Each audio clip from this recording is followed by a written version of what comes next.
사도행전 9장입니다. 사울은 여전히 주의 제자들을 위협하며 죽일 기세였다. 그는 대제사장에게 가서 다마스쿠스에 있는 회당들에 보내는 편지를 써달라고 했다. 그것은 그 길에 속한 사람을 찾아내면 남자 여자 할 것 없이 묶어서 예루살렘으로 끌고 오려는 것이었다. 그가 길을 떠나 다마스쿠스에 가까이 이르렀을 때에 갑자기 하늘에서 빛이 번쩍이며 그의 주위를 비추었다. 그는 땅에 쓰러졌다.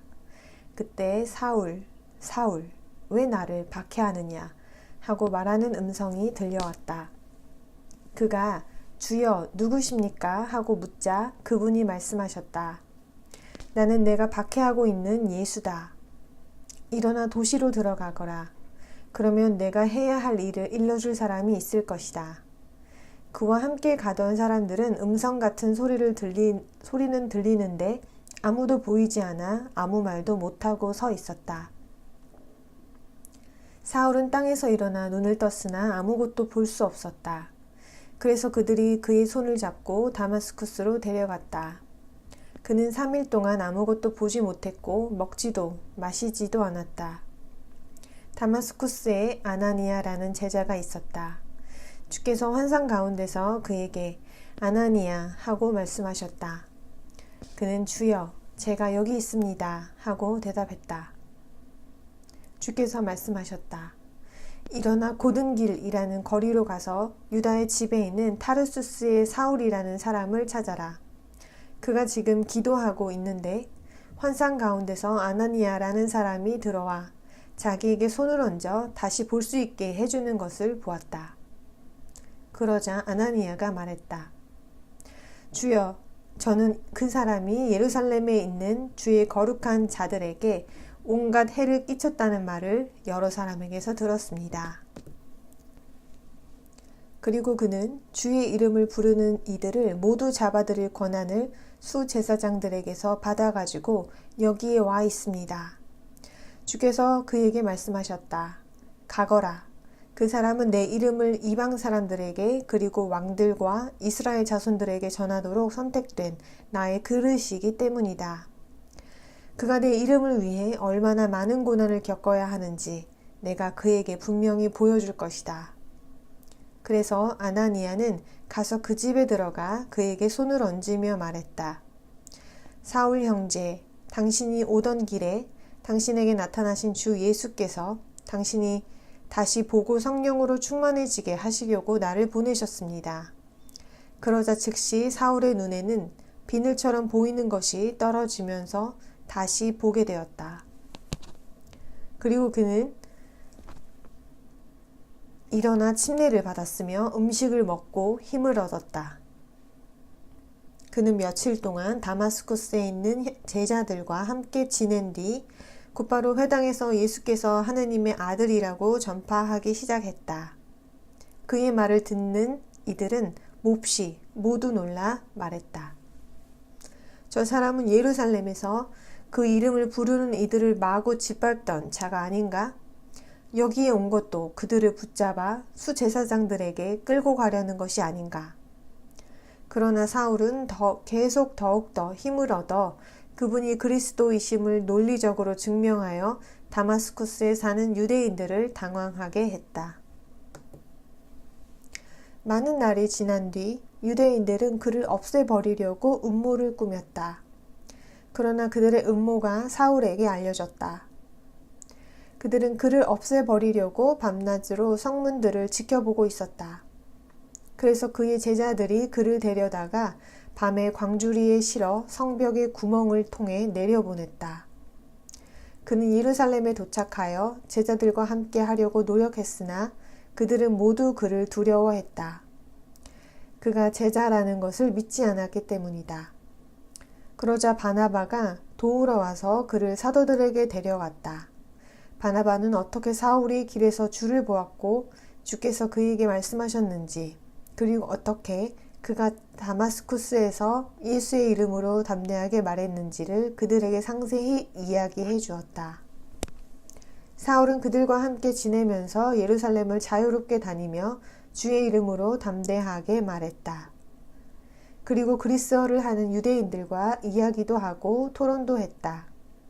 그러나 그들은 사울을 없애버리려 했다.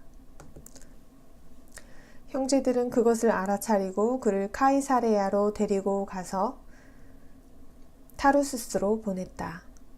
그리하여 회중은 유대와 갈릴리와 사마리아 전역에 걸쳐 평화의 시기에 접어들어 굳건히 세워졌고 여호와에 대한 두려움과 성령의 위로 가운데 걸으면서 계속 그 수가 늘어났다. 베드로는 모든 지방을 다니다가 루따에 사는 거룩한 자들에게도 내려갔다. 거기서 애니야라는 사람을 만났는데 그는 몸이 마비되어 8년 동안 침상에 누워 있었다. 베드로가 그에게 말했다. 애니야, 예수 그리스도께서 당신을 고쳐주십니다. 일어나서 침상을 정돈하십시오. 그러자 그가 즉시 일어났다. 루따와 샤롬 평지에 사는 이들이 모두 그를 보고 주께로 돌아섰다. 그런데 요파에 다비다라는 제자가 있었다. 그 이름은 번역하면 도르가이다. 그 여자는 선행과 자비의 선물을 많이 베풀던 사람이었는데 그 무렵에 병이 들어 죽었다. 그래서 사람들이 그를 씻겨 위층 방에 뉘어놓았다. 루따는 요파에서 가까웠으므로 제자들은 베드로가 그 도시에 있다는 말을 듣고 그에게 두 사람을 보내어 지체하지 말고 우리에게 와 주십시오 하고 청했다. 그래서 베드로는 일어나 그들과 함께 갔다. 그가 도착하자 사람들은 그를 위층 방으로 데리고 올라갔다. 과부들이 모두 그에게 나와 울며 도르가가 자기들과 함께 있을 때에 만들어 주었던 많은 옷과 긴 옷을 보여주었다. 베드로는 사람들을 모두 밖으로 내보낸 뒤 무릎을 꿇고 기도하고 나서 시신을 향해 다비다, 일어나십시오 하고 말했다. 그러자 그가 눈을 떠서 베드로를 보고는 일어나 앉았다. 베드로는 손을 내밀어 그를 일으켜 세우고 거룩한 자들과 과부들을 불러 살아난 그를 보여주었다. 이 일이 요파 전역에 알려지자 많은 사람이 주를 믿게 되었다. 베드로는 여러 날 동안 요파에서 시몬이라는 무두장이와 함께 지냈다. 10장입니다. 카이사레아에 고넬료라는 사람이 있었는데 이탈리아 부대라고 불리는 군대의 장교였다. 그는 온 집안과 함께 하느님을 두려워하는 독실한 사람이었으며 사람들에게 자비의 선물을 많이 베풀고 늘 하느님께 간구했다. 어느 날 제9시쯤 그는 환상 가운데서 하느님의 천사가 자기에게 와서 고넬료 하고 부르는 것을 분명히 보았다. 고넬료가 천사를 바라보고 겁이 나서 주여 무슨 일입니까? 하고 물었다. 천사가 말했다. 당신의 기도와 자비의 선물이 하느님 앞에 기억될 만한 것으로 올라갔소. 그러니 지금 사람들을 요파로 보내어 베드로라고 하는 시몬을 불러오시오. 그는 무두장이 시몬의 집에 손님으로 묵고 있는데 그 집은 바닷가에 있소. 천사가 그 말을 하고 떠나자 그는 하인 둘과 자기 부하 중에 독실한 군인 하나를 불러 모든 일을 이야기해주고 그들을 요파로 보냈다. 이튿날 그들이 길을 가다가 그 도시에 가까이 이르렀을 때에 베드로는 기도하려고 옥상으로 올라갔는데 때는 제6시쯤이었다. 그는 몹시 배가 고파 무엇을 좀 먹고 싶어 했다. 사람들이 음식을 준비하는 동안 그는 무아지경에 빠져 하늘이 열리고 큰 보자기 같은 것이 뇌 귀퉁이가 메어 땅으로 내려오는 것을 보았다. 그 안에는 온갖 종류의 네발 짐승과 땅의 파충류와 하늘의 새들이 있었다. 그때 베드로, 일어나 잡아먹어라 하는 음성이 들려왔다. 그러나 베드로가 말했다. 주여, 절대로 그럴 수 없습니다.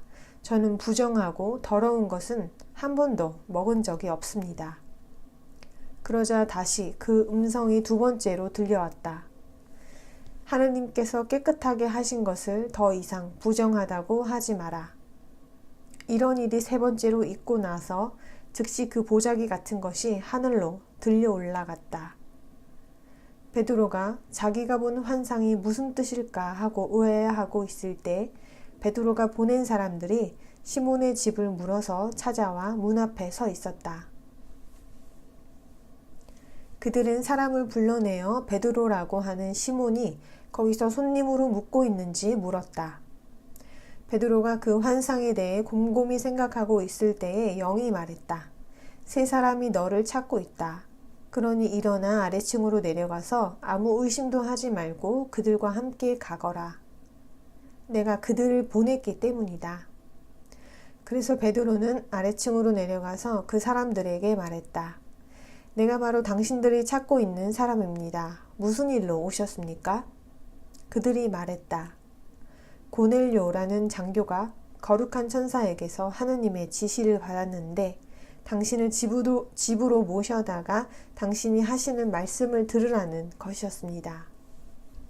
그는 의롭고 하느님을 두려워하는 사람으로 온 유대 민족에게 좋은 평판을 얻고 있습니다. 그러자 베드로는 그들을 안으로 초대하여 그곳에 묵게 했다. 이튿날 그가 일어나 그들과 함께 갔는데 요파에 있는 형제들 몇 사람도 그와 함께 갔다. 그 다음날 그는 카이사레아에 들어갔다. 고넬료는 친족들과 가까운 친구들을 불러 모아놓고 그들을 기다리고 있었다. 베드로가 들어가자 고넬료는 그를 맞이하며 그의 발치에 엎드려 경배했다. 그러나 베드로는 그를 일으키며 일어나십시오. 나도 사람일 뿐입니다. 하고 말했다. 그리고 그와 이야기하면서 들어가 보니 많은 사람이 모여 있었다. 베드로가 그들에게 말했다. 유대인이 다른 민족의 사람과 교제하거나 가까이 하는 것이 얼마나 불법적인 일인지는 여러분도 잘 아십니다.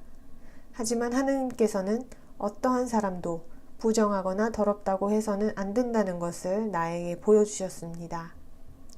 그래서 사람들이 나를 부르러 왔을 때에 아무 의의 없이 온 것입니다. 이제 무슨 일로 나를 불렀는지 말해 주십시오. 그러자 고넬료가 말했다. 4일 전 이 밤 때 제 9시에 내가 집에서 기도를 하고 있었습니다. 그때 빛나는 옷을 입은 사람이 내 앞에 서서 이렇게 말했습니다. 고넬료, 하느님께서 당신의 기도를 호의적으로 들어주셨고 당신의 자비의 선물도 기억하고 계시오. 그러니 사람을 요파로 보내어 베드로라고 하는 시몬을 부르시오. 그는 바닷가에 있는 무두장이 시몬의 집에 손님으로 묵고 있소. 그래서 내가 즉시 당신에게 사람을 보낸 것인데 이렇게 와주셔서 고맙습니다. 지금 우리는 여호와께서 당신에게 지시하신 모든 말씀을 들으려고 다 함께 하느님 앞에 모여 있습니다. 그러자 베드로가 입을 열어 말했다. 이제 나는 참으로 깨달았습니다. 하느님은 편파적이 아니시고 어떤 민족에서든지 그분을 두려워하고 옳은 일을 하는 사람은 다 받아주신다는 것입니다. 하느님께서는 이스라엘 자손에게 말씀을 보내셔서 예수 그리스도를 통한 평화의 좋은 소식을 전하셨습니다. 예수께서는 모든 사람의 주이십니다. 여러분은 요한이 침례를 전파한 후에 갈릴리에서 시작하여 유대 전역에 걸쳐 이야깃거리가 된 일을 아실 것입니다. 그것은 나사렛 사람 예수에 관한 일입니다. 하나님께서는 그분에게 성령과 능력으로 기름 부으셨고 예수께서는 그 땅을 두루 다니며 선을 행하고 마귀에게 짓눌린 사람을 모두 고쳐주셨습니다. 하느님께서 그분과 함께 계셨기 때문입니다.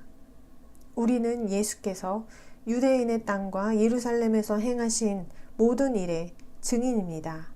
그러나 그들은 그분을 기둥에 달아 없애버렸습니다. 하느님께서는 그분을 셋째 날에 일으키시고 사람들에게 나타나게 하셨습니다. 그러나 모든 사람에게가 아니라 하느님께서 미리 임명하신 증인들인 우리에게 나타나게 하셨습니다. 우리는 그분이 죽은 사람들 가운데서 살아나신 후에 그분과 함께 먹고 마셨습니다. 그분은 하느님께서 자신을 산 사람과 죽은 사람의 심판관으로 정하셨다는 것을 사람들에게 전파하고 철저히 증거하라고 우리에게 지시하셨습니다. 그분에 대해 모든 예언자가 증언합니다. 곧 그분을 믿는 사람은 누구나 그분의 이름을 통해서 죄를 용서받는다는 것입니다. 베드로가 이러한 일들에 대해 이야기하고 있을 때에 이 말을 듣고 있던 모든 사람에게 성령이 내렸다. 베드로와 함께 온 할례 받은 신자들은 성령의 선물이 이방 사람들에게도 부어지는 것을 보고 크게 놀랐다. 그들이 외국어로 말하며 하느님을 드높이는 것을 들었기 때문이다. 그때에 베드로가 말했다. 우리처럼 성령을 받은 이 사람들이 물로 침례를 받는 것을 누가 막을 수 있겠습니까? 그러고 나서 그는 그들에게 예수 그리스도의 이름으로 침례를 받으라고 지시했다. 그들은 그에게 며칠 더 머물러 달라고 청했다.